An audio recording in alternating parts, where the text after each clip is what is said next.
Hello everyone, बहुत बहुत स्वागत है आपका रुचिता के घर में।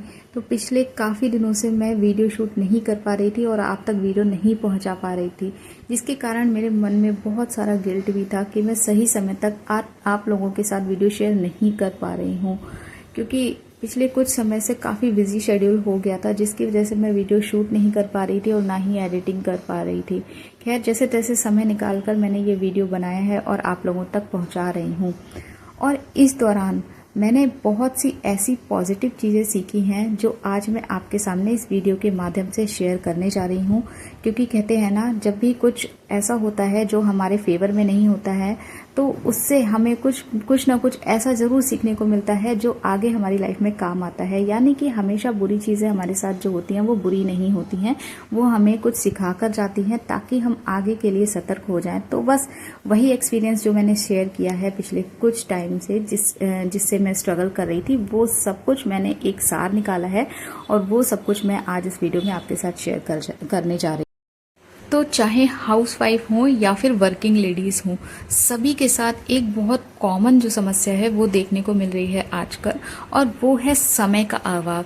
जी हाँ, दिन के 24 घंटे हमारे लिए कम पड़ जाते हैं। हमारे पास इतना ज़्यादा काम होता है और वो काम की लिस्ट कभी ख़त्म नहीं होती है।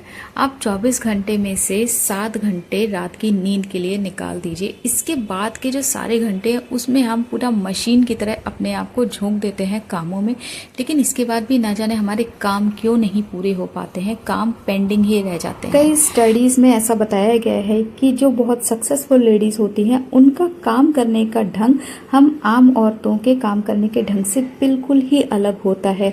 वो अपने दिन के कामों को इस तरीके से प्लान करती हैं कि उनका जो दिन है वो प्रोडक्टिव बने और साथ ही साथ उनकी जो एनर्जी है, मेंटली और फिजिकल, वो दोनों ही सेव रहे और साथ ही साथ उनके काम भी पूरे हो जाएं।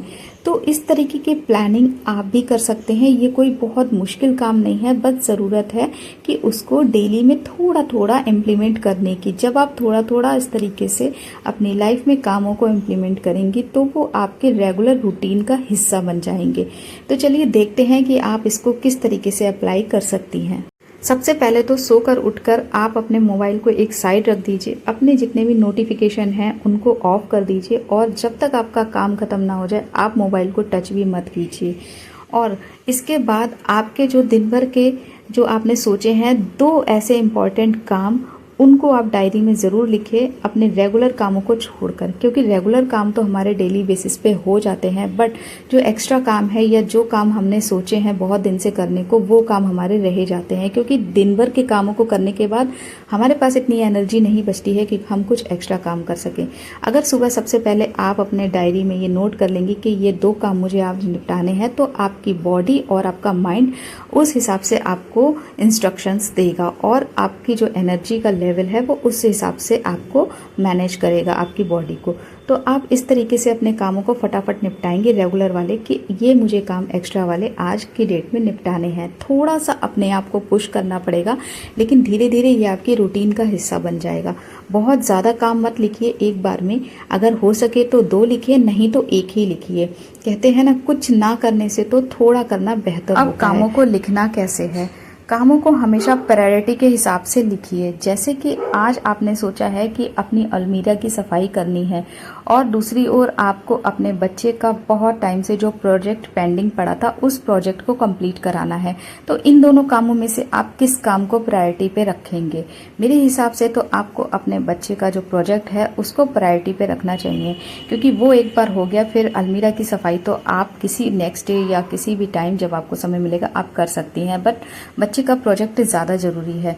तो इसी तरह से आपकी जो प्रायोरिटी है उसके हिसाब से अपने कामों को डिवाइड कर लीजिए और फिर शुरू कर दीजिए कामों को करना। सबसे ज़्यादा समस्या पता है कहाँ पर आती है? हम काम करना तो चाहते हैं लेकिन हमारी बॉडी में इतनी एनर्जी नहीं बचती है कि हम काम को शुरू भी कर पाएँ। जी हाँ, काम को शुरू करना ही एक सबसे बड़ा काम होता है कि काम की शुरुआत कहाँ से की जाए, क्योंकि काम इतने ज़्यादा फैल चुके होते हैं कि हमारा दिमाग उन फैले हुए कामों को देखकर एक सिग्नल देता है कि अभी रहने देते हैं, नेक्स्ट टाइम कर लेंगे, कल कर लेंगे। कल जब आता है तो सोचते हैं अगले दिन कर लेंगे। बस यूं ही करते करते एक एक दिन निकल जाते हैं और सिर के ऊपर बहुत सारे काम पेंडिंग हो जाते हैं। तो चलिए अब इसका सॉल्यूशन भी देख लेते हैं। कामों को शुरू करने के लिए ये 7 स्टेप्स फॉलो करें, आपको ज़रूर फ़ायदा होगा। नंबर 1 है लिस्ट बनाएं। सारे काम एक लिस्ट में लिख डालिए, चाहे छोटे हों या बड़े, आपका दिमाग इससे हल्का रहेगा। नंबर 2 है प्रायोरिटी तय करें। कौन सा काम जरूरी है और कौन सा काम आगे इंतज़ार कर सकता है, यह साफ करें। नंबर 3 है छोटे हिस्सों में बांटें। बड़े काम को छोटे छोटे टास्क में तोड़ दीजिए। जैसे अलमारी साफ करनी है, पहले कपड़े निकालना, फिर फोल्ड करना, फिर सेट करना। नंबर 4 है 5 मिनट रूल अपनाइए। सोचिए बस 5 मिनट करूंगी। अक्सर आप इससे ज़्यादा कर लेते हैं या फिर कभी कभी काम को पूरा भी कर लेते हैं। नंबर 5 है डिस्ट्रैक्शन हटाइए। मोबाइल, सोशल मीडिया या टीवी बंद कर दीजिए जब काम शुरू करें तब। नंबर 6 है टाइम फिक्स करें। दिन का कोई एक स्लॉट सिर्फ पेंडिंग काम के लिए रखें। नंबर 7 है जब आपका काम पूरा हो जाए तब आप अपने आप को एक रिवॉर्ड दीजिए। जैसे कि जहां पर आपने काम फिनिश किया है उस जगह बैठकर 1 कप चाय की प्याली एंजॉय करिए। और तब आपको लगेगा ये काम मैं कितने दिनों से करना चाह रही थी, लेकिन ये बहुत थोड़ी समय का काम था, बहुत जल्दी मैंने इसे पूरा कर लिया, और आपको एक बहुत सेटिस्फेक्शन लेवल वाली फीलिंग आएगी। पसंदीदा गाना सुनिए या थोड़ा आराम करिए। सबसे ज़रूरी बात, शुरुआत परफेक्ट नहीं होनी चाहिए, बस होनी चाहिए। अपने कामों को 3 लेवल में बांट लीजिए।